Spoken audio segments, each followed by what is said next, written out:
Not enough nonsense in your life? Need a little more?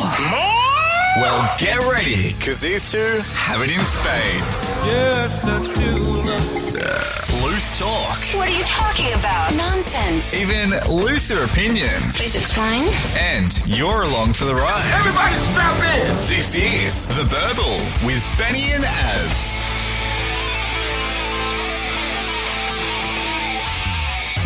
Hello, welcome back to The Burble. It is Benny here. Az is here. And this week on the podcast, well, a 22-year-old female from Alberta, Canada, says that she used to feel utter disgust if she got a bit of period blood on her hand whilst swapping out the old tampon. Wow, you've just gone straight into the heavy hitter of the evening, haven't you? She's now got a new use for the blood, and we're going to talk about that. That is coming up.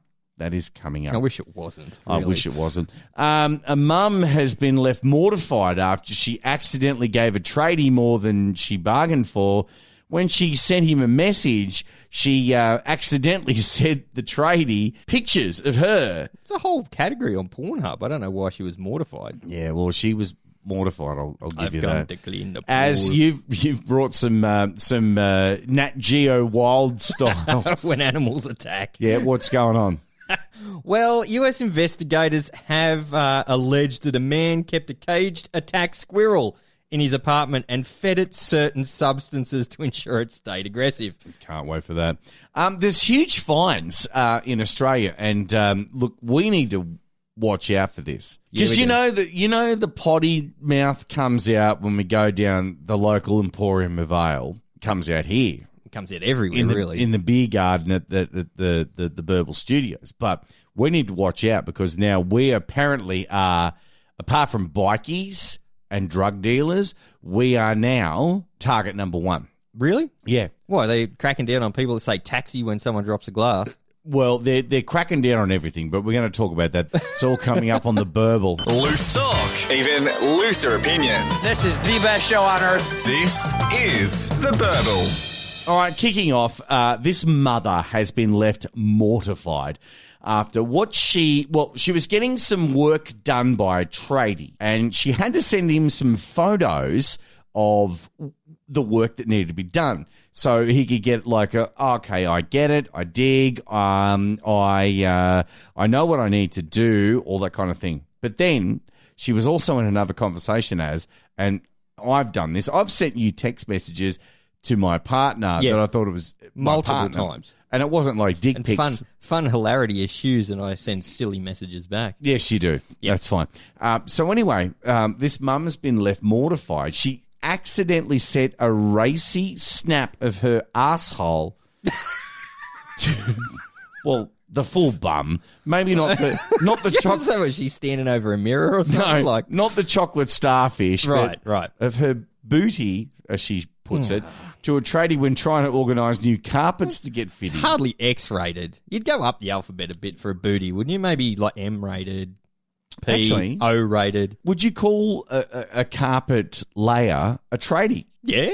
It's a tradie? I guess so. I don't know. Do you become an apprentice carpet layer? I don't know. Oh, neither do I. I've never picked up a trade in my life. No, you haven't. Neither have you, though. Neither have I. But anyway, look, they're trying to organise new carpets to be fit in. Now, look, she took a cheeky photo after naked sunbathing. As you do. And whilst, well, it's not really an X-rated photo. No, I think this the is ass. a bit of a beat up. Although, in America, you can slaughter 9,000 people with an automatic weapon in children's morning television, but the minute a titty comes out on television, the nation falls over. It does. Over here, it's like, boobs, whatever. But a bare ass, though, and the English have got a lot to answer for this, because, they've had bare ass on the TV since, early 70s. Page 3 girls. The Page 3 girl. But is a bare ass X-rated? No. I think it is, as soon as the cheek is spread. Well, if you can see... Chocolate starfish. If you see the dot. Yeah, the if you date. can see up the date, or even the date... That's bad. That's then bordering on nasty. She didn't do this, though. So it's just a picture, and the Americans would call it her fanny. And the English would call it the fanny as well.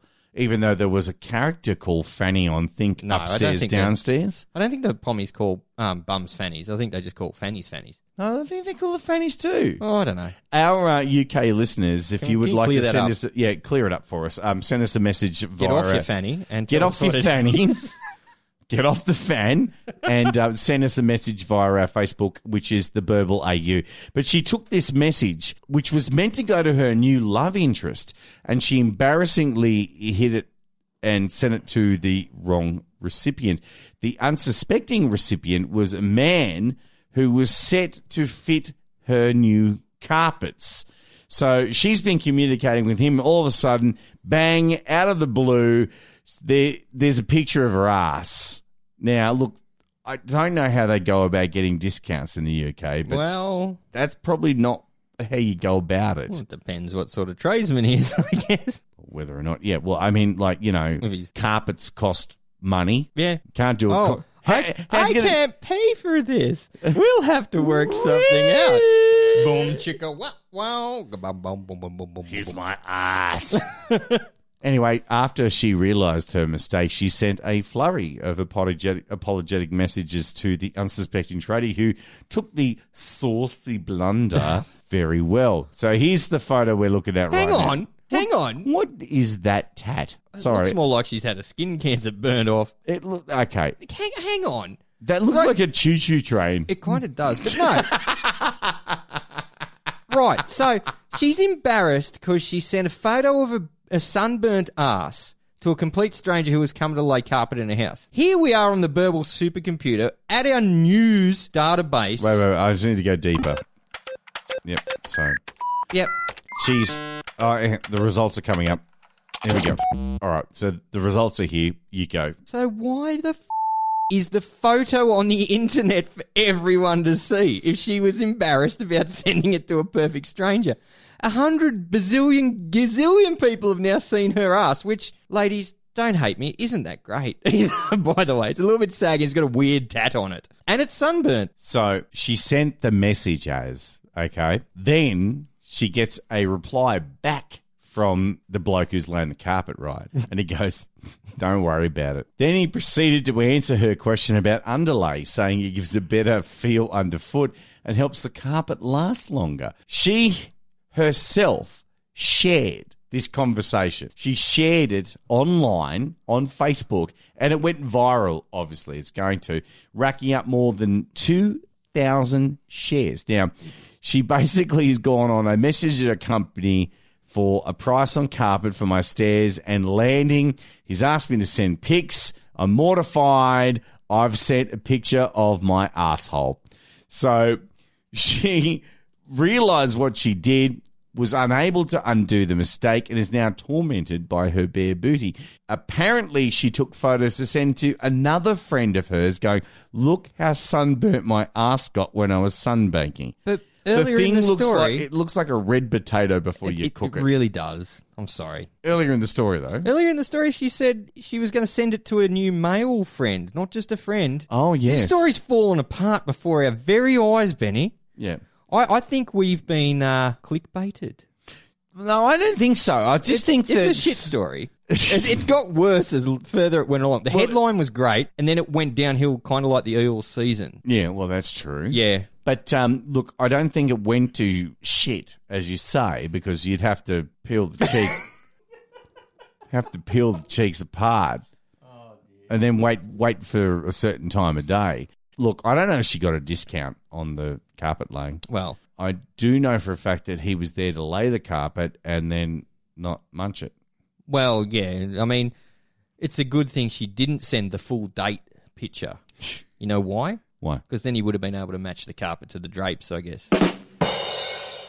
Loose talk, even looser opinions. The Burble. As me and you may as well, because now we're 40, may as well not go out ever again. No, young people shit me. Well, there's that, but like the thing is, look, when we go to pubs and stuff, like, you know, there's a pub that usually has a live band, they're usually inside, and we'll make a stupid choice to go to that pub. Yeah. And you go in there and you can't talk. It's too loud. There's a local band playing and all that kind of stuff. And what do you see? What's the first thing you see? Tell me what's the first thing you see. Bogans. Yeah, there's that. But what else? Ugg boots. Bad tats. Yeah, keep going. Drunkenness. Keep going. A lot of cheap Jim Beam being drunk. Woodstock. Woodstock. Getting close. What else? Come on. I'm going to lay two all right, examples come on. down. Give me Foundation and Despair. Oh, Foundation and Despair, yeah. Which means that we're going into a pub where the average age of the female up dancing drunkenly with their Woodstock and cola in their hand. They're between 45 and 55 years old. Yep. They're trying to wring the last amounts of being out because they're recently divorced. They're broken up with their boyfriends. Where do they end up? At the pub where the live band is. Singing K-Sun and Akadaka till the cows come home. You know, and like these bands though, they know they're going to get a fill-in market. They just go, you know what, we're going to turn up here and this is what's going to happen. Yep. We'll play some, we'll sneak in an original, but it's mainly K-Sun. Copperhead Row. Yeah, Living on a Prayer. Yeah. Something like that. They like get you could just get like shop front mannequins and a tape deck and it'd have the same. No disrespect to our local bands. I'm not talking about the bands. I'm talking about the clientele that go there every weekend in and out to listen to the same music. That's right. And they've got their 50-pack brick of ciggies. Oh, the holidays. Up the sleeve. And you're just like going, well, like if someone was... Or in the tit sling in the front. Oh, with the dirty green... Green chats, yeah. The green tat on the tit. And if you get lucky, you see the one on her ass later in that night. But anyway, it just you go out to pubs and you just go no, but there's foul language everywhere. It's just everywhere. Okay, you come to my house for breakfast, there's foul language. Exactly right. So I'm worried, especially on the in quoted dance floor at local pubs and stuff like that, because you walk past them with 3 beers in your hand and they think you want to dance with them. I'm like, f*** off. That's one. Don't you have children to look after? But the kids have been taken from them. Or they're grown up. In public now, it's harder for me. It's harder for you to actually go out because whether or not you agree, swearing in a public place can land you in a shit ton of trouble. And debt. Now, I know that you're frugal. I do like to frug. You do like to frug, okay?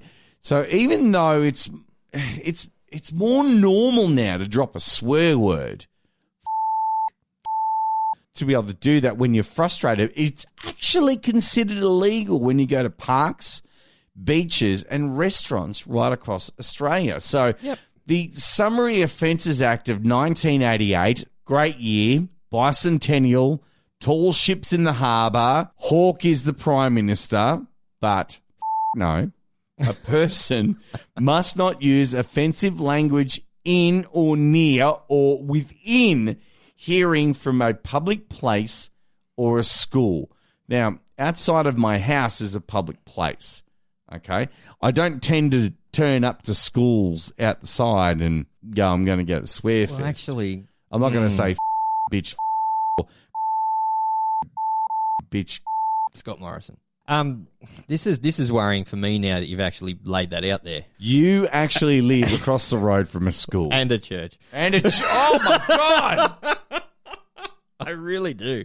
Can I swear in my own backyard? Is that okay? Well, Can I just stand in my backyard and scream over the top of my house in my best radio voice? Like... Our censor tonight is earning the dollars. Oh, yes. Anyone caught in New South Wales can be fined up to $660 or might even be required to complete 100 hours of community service. Whilst in South Australia, the maximum penalty is $1,250 or, if you can't front up the coin, 3 months imprisonment. Jesus Christ. Queensland and Victoria also enforced the stand and clearly defined the language as disorderly, offensive, threatening, indecent, and violent. Now, I don't want to go down the same path at the moment that we're talking about with all the stuff that's happening with the AFL. the AFL have apologised to a whole bunch of people who have actually gone on and said things to referees. You can't do that no more. No. AFL will smack. What about the old standby? Should have went to Specsavers. Is that still allowed?